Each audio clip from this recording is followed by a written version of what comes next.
There we go. So now we're recording. Sorry.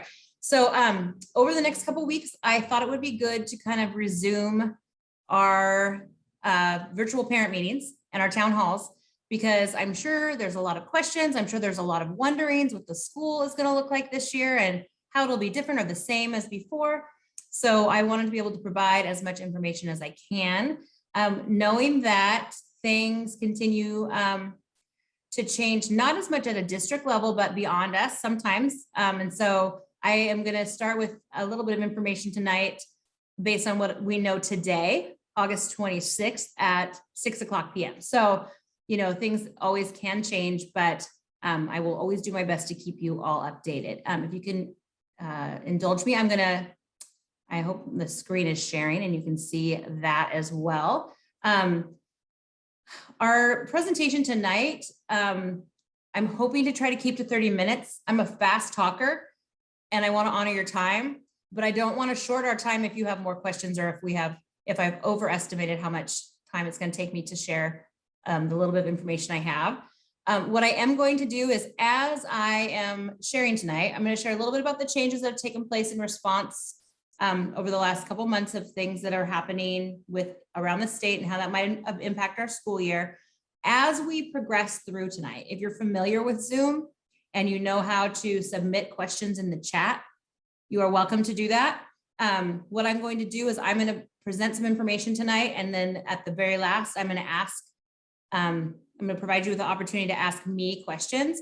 What I am probably going to do is I am probably going to just compile those questions and either put a Q&A sheet out next week that answers all those questions, or maybe I would think let's just use that to be the base of our foundation of our presentation for next week. Because I am new to the district and I'm new to the school and I know a lot of things, but I want to make sure that I am giving you the most accurate information. And I like to be thoughtful. So I will probably do that at the very end. So I appreciate you guys understanding that. Okay, so the best news of all of this school year, aside from that I'm so excited to be a part of a new school, is that we get to, as of today, come back in person for 5 days a week of on-campus learning. So that is super exciting, and I cannot wait until our building is filled with kids again.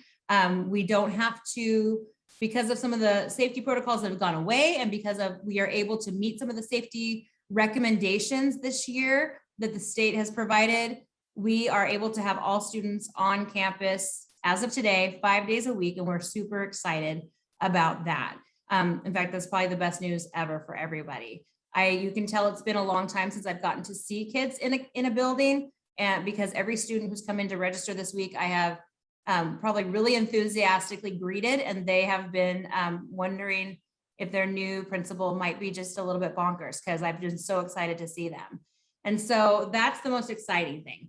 And there is some new guidance and with this new school year that has loosened up some of the restrictions and some of the requirements around sanitation and distancing and things like that. But we developed a lot of practices last year that are just good practice for trying to maintain cleanliness and disinfecting, and just for that generally promote good health.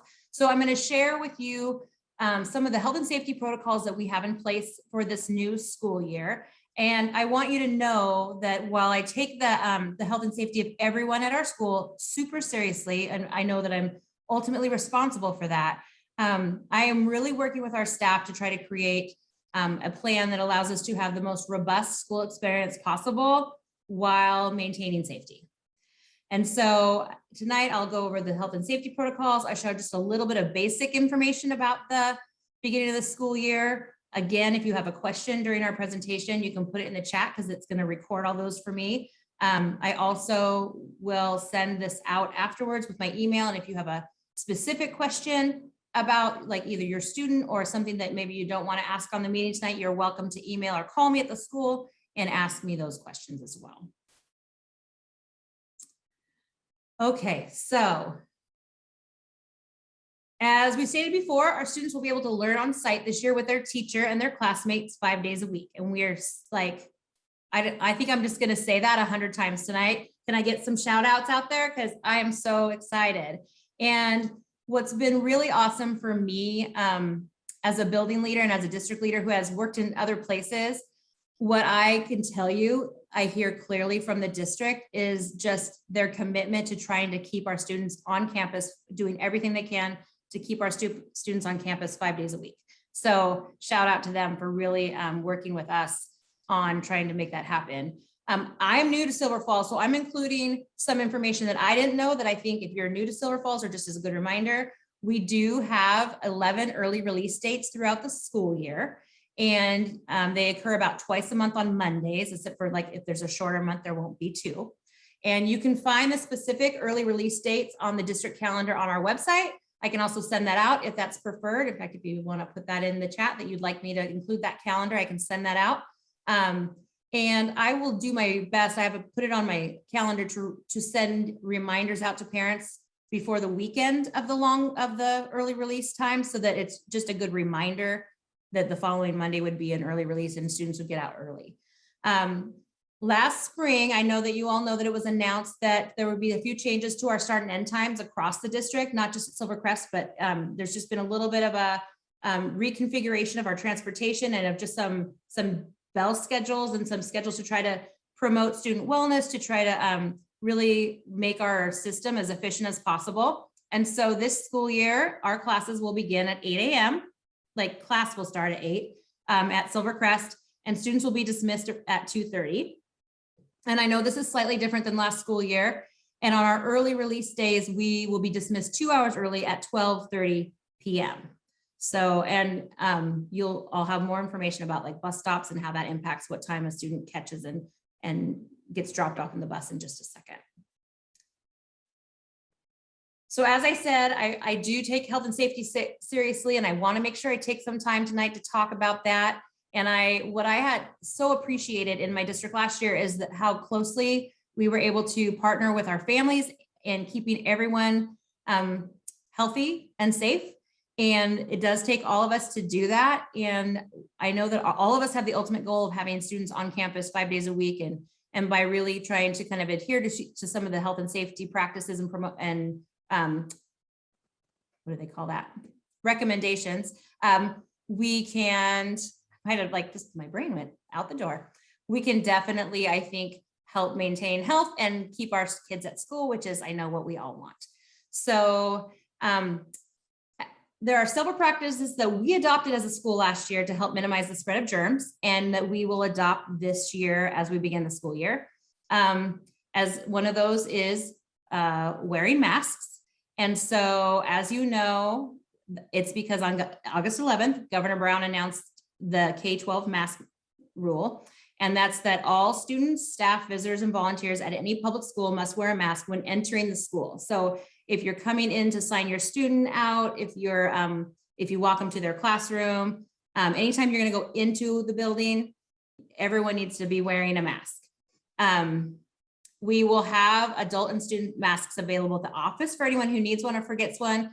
I think I'm also going to invest in those little lanyards that they have for the kids, so that we don't, I know I drop my mask on occasion, and I can only imagine a 6, 7, 8, 12-year-old trying to keep track of a mask. So I'm going to have some of those available if that is something that is helpful for the kids as well. I'll talk a little bit about masks in just a second, but that is one of the safety practices that we will be putting in place at Silver Crest. We are also working to create spaces in our school where students can keep a reasonable distance in accordance with the new recommendations. And the new recommendations is that if they are masked, we can have them within 3 feet of each other, not 6. It's 6 if you're unmasked. It's 3. It's like a math problem, right? Like X equals masks, the other doesn't. 6 feet, 3 feet. So, and we're working, our custodians, in fact, right now are helping us get furniture back into the classroom and trying to do that in a way that helps us maintain that 3 feet of space between our students. And like I said, really trying to recreate as normal and robust of a school experience as possible. So just as an FYI there. So Because students will need to be unmasked during mealtime, I've been working on creating, I've taken down our cafeteria tables, but I've marked areas and spaces where students can sit and where we need to leave space for people. I also am working on getting the tent, a similar tent back to the one that we had on the blacktop behind the school. I know some of you were here last year, that will allow us to create some outdoor seating options for students too during breakfast and lunch. And that is hopefully going to arrive very soon. And I've also created a schedule, which this is like the puzzle domino pieces of a small school. I've created a staggered lunch schedule so that we can try to keep the groups that are coming in and through the cafeteria at a reasonable number that allows us to maintain safety. So those are kind of some of the big things. And as you know, last year we were able to, all of our classrooms have windows that open, and we were able to purchase ventilation and air purifiers, and those are still all at school from last year. And so we will continue to use those through the school day. There are two things that we can do at home and at school that help us keep all of us as health and safety as possible. And the first is that it's something that we all kind of do every day. By just checking in with our students each morning to monitor how they're feeling, keeping an eye out for anything that seems out of the ordinary, or that may suggest that they aren't feeling their best, we can definitely minimize the chances of accidentally sending them to school if they aren't feeling well. I mean, I think as parents and families, you all do this anyways. You just, you kind of take your inventory of each kid as they get up, and you're just looking to make sure everything seems right. Even before we even knew what COVID was, we all did that. And we do that as a school too. So as students enter the building, we just keep an eye on them. And if they just don't look quite right, look flushed, look like they maybe aren't feeling well, we might ask them how they're feeling, or like follow up if we think they need a little bit more attention. But we're just going to do the same thing. We're all just going to make promise to just check them every morning, and not interrogation, just a visual scan and some conversation to make sure the kids are feeling their best before we send them on their way. And as staff, obviously, we're going to do that with ourselves too. And I will tell you, that is a new thing, I think, for teaching staff and educating staff. We have always been taught to power through. And so we're really focusing on taking care of ourselves and on really thinking about the health and safety of everyone around us. So we're trying to really promote that as well amongst our staff. The second thing we can all do is also something you probably already do at home as parents. I know I did this with my son, I still do, and he's 19. It's just to encourage good hand washing and encouraging them to wash their hands before meals, after using the restroom, after they've been outside, those kind of things. And so I have just ordered a couple of portable hand washing stations that we'll have available for kids to actually wash their hands if they're coming like from recess to lunch, instead of just hand sanitizer. And I know like hand sanitizer is a wonderful tool and resource, but it's not designed to be a standalone or a substitute for hand washing. So we want to be able to try to provide opportunities throughout the day for kids to wash their hands, but hand sanitizer obviously will still be available. I don't know that is ever going to go away. And then at home, families can partner with us in helping to keep everyone healthy by just monitoring your students' health closely, keeping students home when appropriate. And we'll talk more about that in a second. And staying in contact with us if your student is ill or if there's a possibility they've been exposed to illness, and not just the current illness that everyone's talking about. I'm trying not to give a lot of voice to it because I feel like that takes the power away. So, but if they've been exposed to, strep or anything else, we just like to be in contact with each other, and as much two-way communication as we can provide with each other, I think the better. So that is how you can help us at home. So let's just talk about the topic everyone's so excited to chat about. I know I had people tuning in just for this very topic tonight. So let's talk about masks. As I shared earlier, on August 11th, Governor Brown issued a K-12 mask mandate that requires all students, staff, and visitors to wear a mask while indoors at our school. Now, the exciting news is, I guess it's exciting. Isn't it funny how the little things can make me excited these days? What is exciting to me is that under that mask mandate, we understood that we could allow kids to take their mask off when they were outside, as long as they were spaced apart. And because we are a K-12 mask community, we are still able to do that during the school day.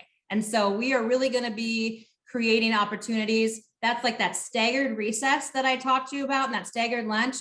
I am doing everything I can do to keep our classes and our recesses and those gathering times smaller so that kids do have the opportunity to spread out and take the masks off and get a little breathing space. Again, we'll also have that tent in the back. So if a teacher wants to take their class out and spread them out and do an activity under the tent with their mask off, we can do that if we think we can do it safely. So there is that public outdoor mask mandate that takes effect this Friday, but luckily we superseded it with the K-12 rule, as long as we can adhere to social distancing and keeping those groups small. Now, if we had a big, I don't know, like if we had the whole school outside for something, all squished together and we couldn't spread out, then of course we would need the kids to wear masks as of right now, based on that guidance. But it's kind of at our discretion. And obviously I take the health and safety of everyone very seriously. So I'm not going to ever put undue pressure on anyone or undue risk. But I am excited that I know a lot of you had concerns about masks, and just about, none of us, I don't know a person who really likes to wear them. And so there will be the opportunity for students to have some breaks from them outside when they're outside. So I know you're all muted, but I can hear your round of applause from all the way down in Silverton. So on Friday, when we send out the town hall recording tonight, and I'll send the slides too, I'm going to be including some guidance from our school nurses. It's going to be a review of a lot of the information that went home last year, but what I love in it is this super easy to read flow chart to know when a student is healthy enough to be at school and when they should stay home. And what additional actions should be taken if appropriate. Like, should you call the school and let someone know? Should they see a doctor? Like, whatever, do they need further attention? Those kind of things. And so I've invited our nurse, Leslie, who is really like the specialist on communicable disease right now in the district. That's like her whole job, is to help us make sure we're maintaining health, doing safety protocols, contact tracing, all of those things.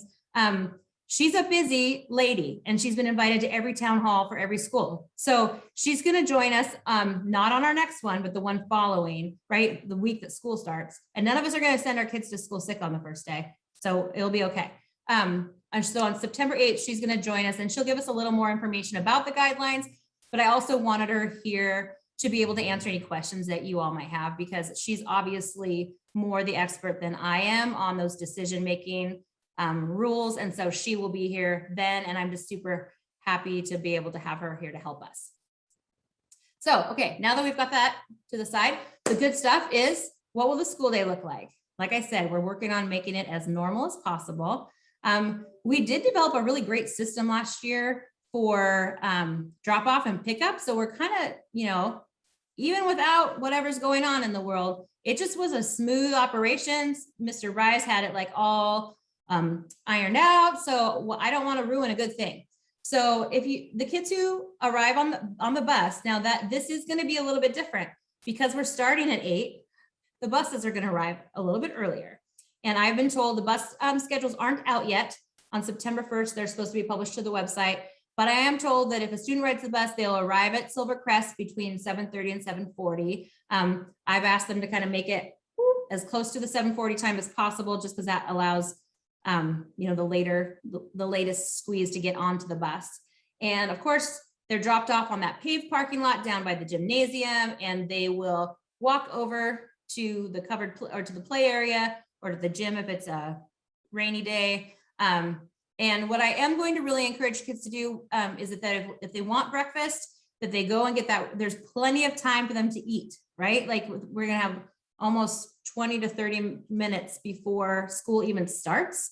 And I know that they'll love that extra recess time, but if your student is someone but that means that also class is gonna start like at 8. So we wanna make sure that they have breakfast as they arrive and then go out to recess, so that they are ready to roll when it's time to go to class and to learn.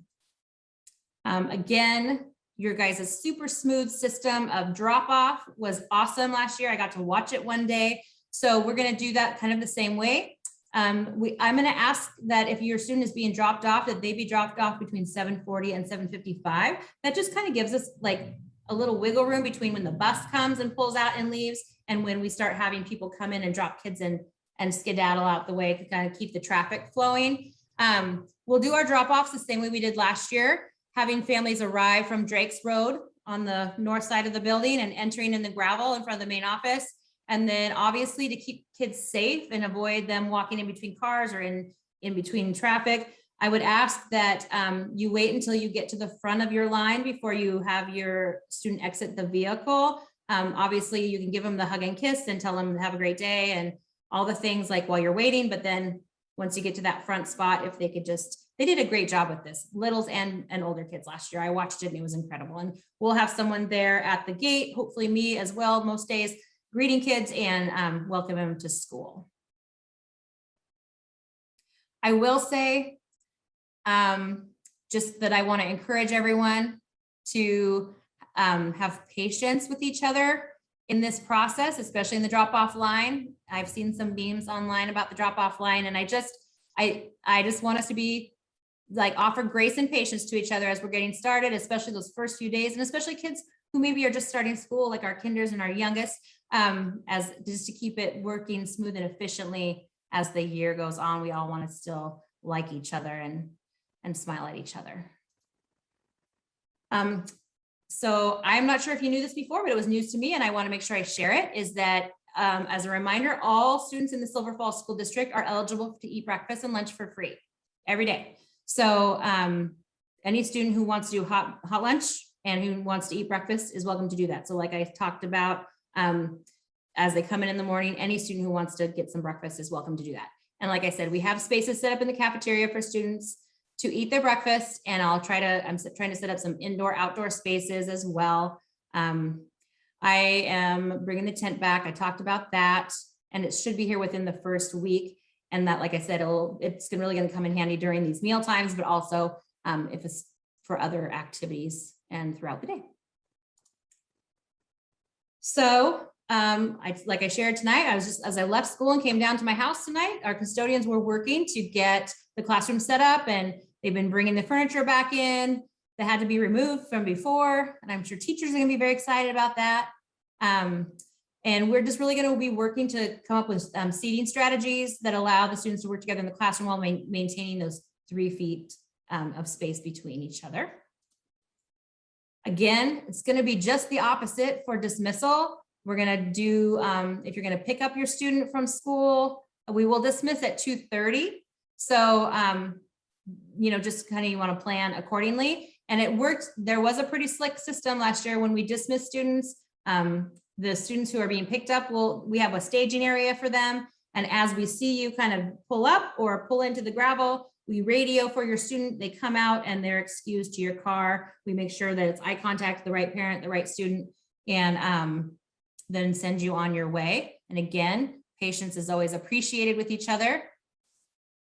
And it's just the very opposite as drop off for the buses as well. We will walk the students down to the bus area, and then when the buses come, they'll pick up and take off. And again, I don't have the bus route information right now, but I have been told that by September 1st, which is just five or so days away, it will be posted to the district website, and I can share that link I can send that out in our parent square as well. So I had lots of ideas lots of questions about school supplies, and I didn't know the answer right away. But then I went looking on our website, and I noticed that last spring, and like traditionally year to year, this is something that's happened at Silvercrest before, is my understanding, is that instead of asking each family to go out and purchase school supplies for their student at what is usually a pretty astronomical price. I know I was a mom for a long time too, buying school supplies, that we are encouraging families to just make a $30 school supply fund for the school. And then what we're going to do is we're going to use that money to provide the basic school supplies for the kids in every class all year long, right? Like pencils, markers, crayons, those kind of things. And of course, in this matter of safety, it's not going to be like community supplies like it kind of used to be. I think a lot of times, especially at the elementary level, each student will have like an individual supply baggie. And then as teachers run out of things in their classroom, they can come back and we'll have we'll deplete that down and use that same amount of funding to buy, at Crest, at winter break, we'll buy more pencils because that's usually what goes first and things like that. So we'll keep things stocked up. So I hope that wasn't a surprise to you. And if it was a surprise, we can work something out. We'll figure something out. If you were planning to do that, what you can do is you can send it in an envelope, maybe with your student during the first week of school, or you can drop it off at the office, or I will also be talking about an opportunity for you to come by the school and you can bring it then too. I'm not here to be the bill collector. I just am giving you lots of options to do that and to contribute. For students in the 6th through 8th grade, last year we kind of bought school supplies 2 times. We bought it when we sent things home at the beginning of the year, and then when we came back on campus, we made sure we had enough school supplies. And our teachers in grades 6 through 8 kind of discovered that they think they have enough supplies, the basic supplies to get started for the school year, and that they don't really need us to do that $30 donation. The older kids tend to not consume as fast, I think, as some of the littlers. So they're okay for school supplies.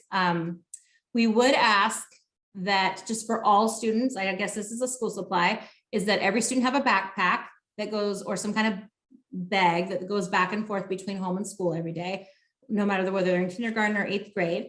And that they either wear shoes to school or bring a pair of shoes to school that they can wear for PE time. Kids can also this year bring a water bottle, like a refillable water bottle, if they would like to. And I'll talk more about why the backpack is important in just a second.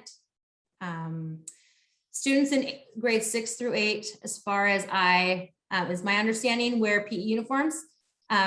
It's kind of like a school issued pair of shorts and a t-shirt. Hopefully you all have these. If you don't, maybe we'll make some adjustments, but we're taking an inventory of the ones that we have, the new ones we have at school. And that would really be the only thing that immediately that a student in 6 through 8 would need to purchase. I know kids grow, but generally they kind of come baggy. So usually kids can wear them throughout those middle school years, but we will have some available in the office during that first week of school for anyone who needs one.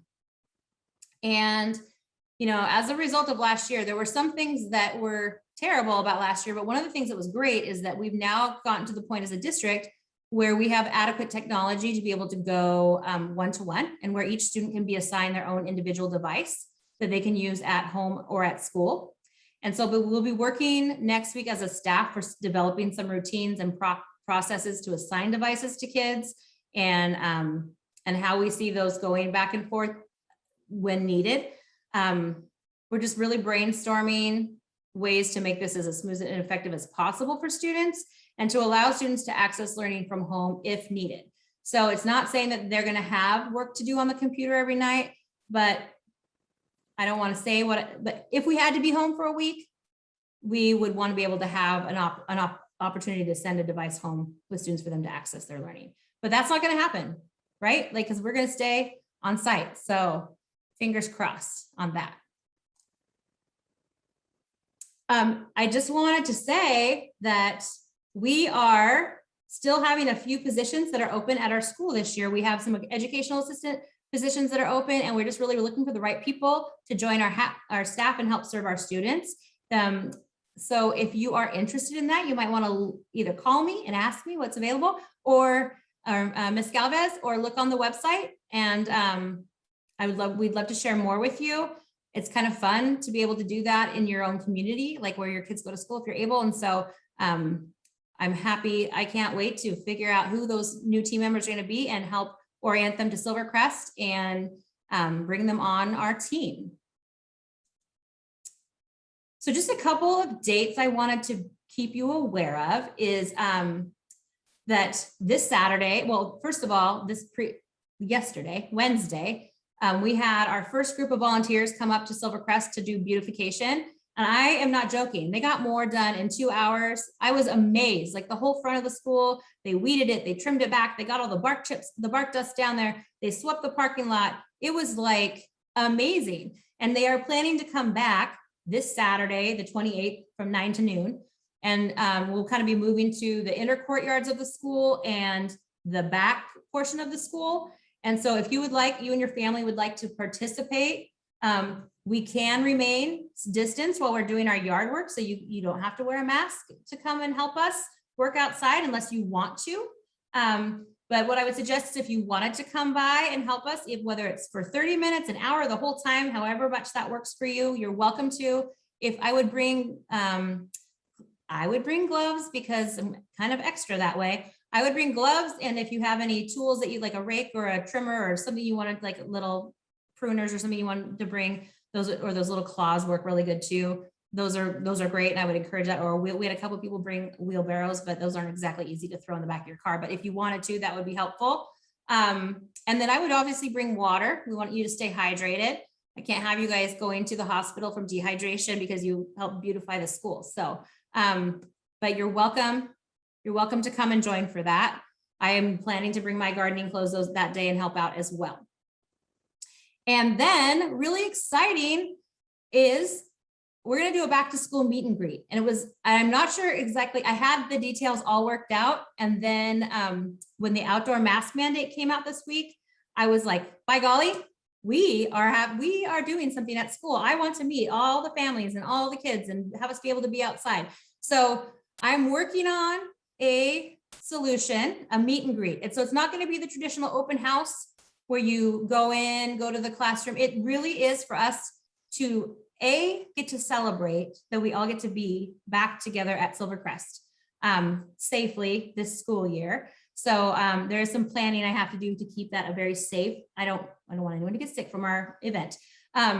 But also, I just think that there's just something to be said for putting a name to a face and for having the opportunity to introduce yourself and to, I think, just exchange some goodwill and some thanks for this like new opportunity to come back to school. I think it's we appreciate it all more than ever before, the wonderful privilege our kids have to be able to go to school every day. So it really will just be a meet and greet with our staff and with me. I'm going to try to provide safely some food. But like I said, I'm working on the details of that and I'm working with our PTO and I'll have more details to share at our town hall next week. So, but mark your calendars and you don't have to come, but you're welcome to come. I just want you all to know you're invited. I'm working on the safety and the food all this week so that I can get it figured out for you for next week.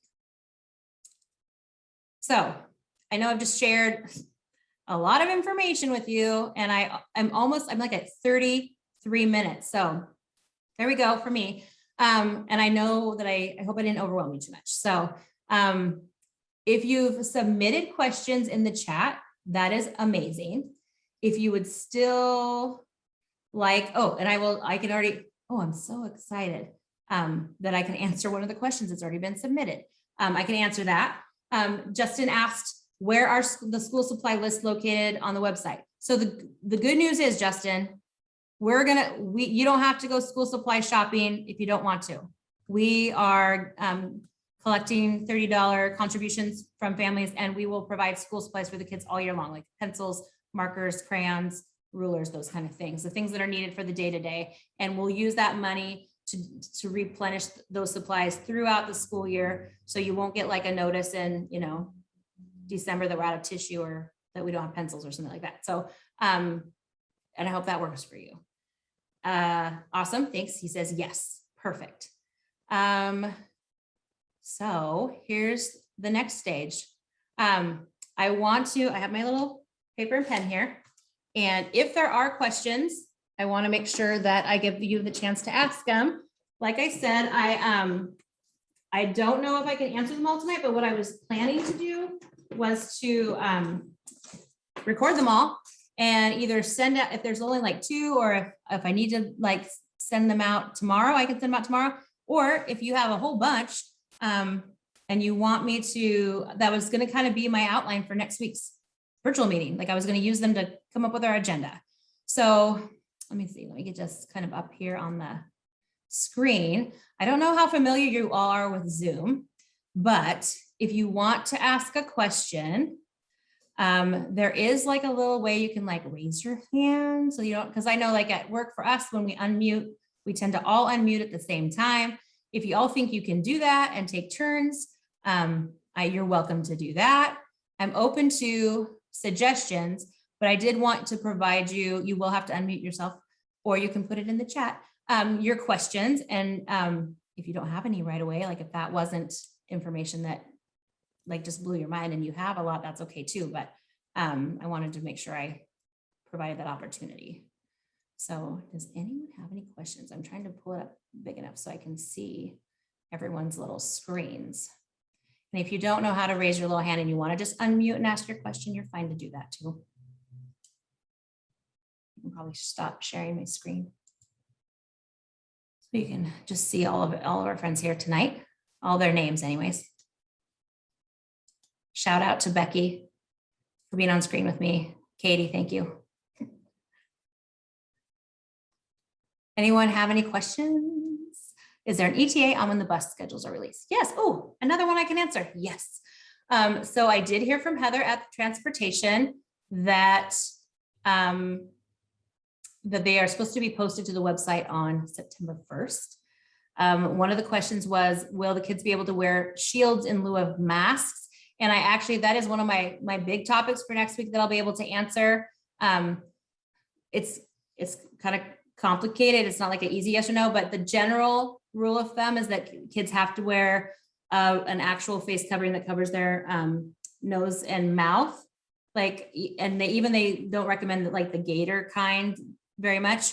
So, but the nurse is going to share that information and I'm going to share more specifics on that. I just didn't want to have a whole meeting about masks tonight. So the long and short is that there are sometimes students who through an individual education plan or something like that have an accommodation where they can wear a face shield, but in the general sense, it's going to need to be an actual mask.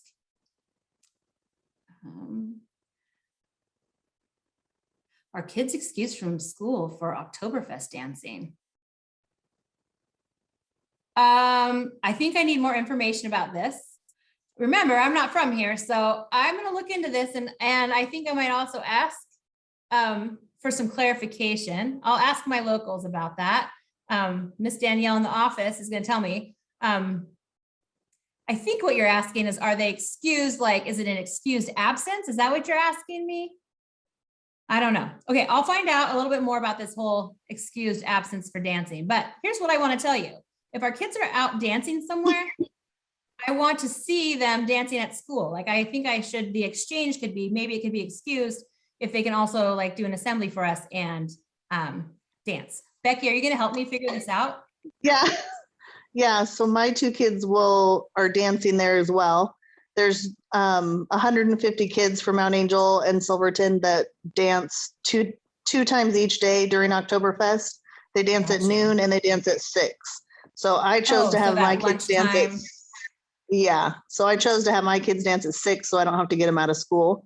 Okay. But some of the kids don't have a choice when they can dance. There's only certain times during the day when they can dance, depending on their groups. Okay, so don't get mad at me, but what days are Oktoberfest, or what day is it? And then I'll write it down in my plan. I think it starts the 16th of September. Which, okay, I think I did know that because I was like, it's Oktoberfest in September. Way to confuse people. Yeah. So October 17th, so that weekend. The 16th through the 19th. Okay. And is the dancing every day or just on a specific day? Okay. Nope. It's all 4 days. So like I said, I think we can work something out if there's also an exchange for dancing at some other point. Like, I would love to see. I don't know how many kids dance. I don't know how many kids are from Silvercrest that do it. I know my 2 kids and that person. Well, it might be, but you'll have to come see them for sure. Okay. Okay. Well, I think first of all, that's awesome. I think that it's important to have well-rounded life experiences. So what a great experience for your kids to be able to do that. Where I'm from, we have a Scandinavian festival because we have a very rich Scandinavian like heritage in our area. So we have except for ours is in the summer. So all the kids who dance never were out of school, but I get it. And we'll figure something out. It'll be okay. Hooray for Oktoberfest. Oh, I'm kind of excited to check this out. I will admit, I'm intrigued. If you Okay, want to let me work, if see. you want to volunteer at Oktoberfest, you can work for the fire department booth doing ice cream. Okay, well, I am supposed to go out of town that weekend, so let me see what I can do. But because I was thinking, well, maybe if it starts earlier in the week, I could go after work one night. I will get back to you on that. Okay, I'm doing the volunteer taking, so let me know. Okay. If not this year, I will plan around it for next year and I will be good. Now, who's asking? Wait, I hear someone asking something. Who else? Was someone else going to ask? Unmute. I just want to make sure. Okay. Wow, you guys were an awesome crowd tonight. Your questions did not stump me. Can I answer all the questions? Yeah. Fantastic. That means it's dealer's choice for next week, and then I get to pick what we talk about. If you do have a question, or if something, like, I know what happens for me is when someone say, do you have any questions? I'll be like, oh no, I'm good. And then I'll walk away and then I'll come up with a question. Feel free to call and submit that to me or to Miss Danielle in the office, or shoot me an email. Or I think you can message me back from Parent Square. I'm still learning Parent Square. New district, you have to learn all the new things. But I will, yeah, please do that. And like I said, I just can't even tell you enough how excited I am to be not only back in school, because it's not just that.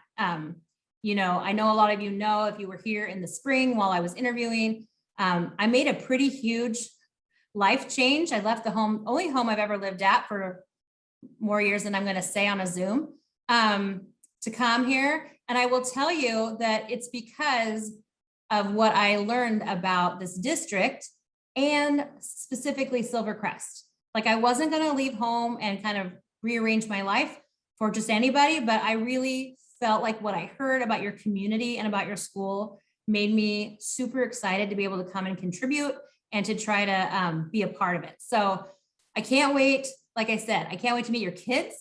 I will try not to be too much for them. Like I said, there was a couple of kids. I used to be a hugger before this whole pandemic. So I've idled back on that, but I do really enjoy enthusiastically greeting kids at school and parents. So I just can't wait to see you all. So tonight's meeting was a Thursday, but going forward, we're going to be having them on Wednesdays. I thought we should probably have one. Oh, thank you very much. We should probably have one every week for the first few weeks of school, just because one thing that I will tell you, and I can just hope you can extend me some patience and grace, is that the only thing that that I can expect is that things will change, right? Like, constantly. So we're always going to be kind of having to like reevaluate, replan. So I might say, like, I'm just saying things can change, and I just appreciate the patience, and just know that anytime that we have to kind of go back to the drawing board and come up with a new plan or adjust or pivot, I'm always going to do it with the lens of what I am hoping is the very best for our kids. And so I appreciate your trust in that too. It doesn't weigh lightly on me. And I do appreciate just all the support that I've already gotten, even just in the first little bit I've been here. So I appreciate it very much. And I want to let you guys go, because here's the thing. It's nice and sunny here. I love it. And that means that you still have like an hour of outside time that's beautiful. You can get some fresh air, some vitamin D.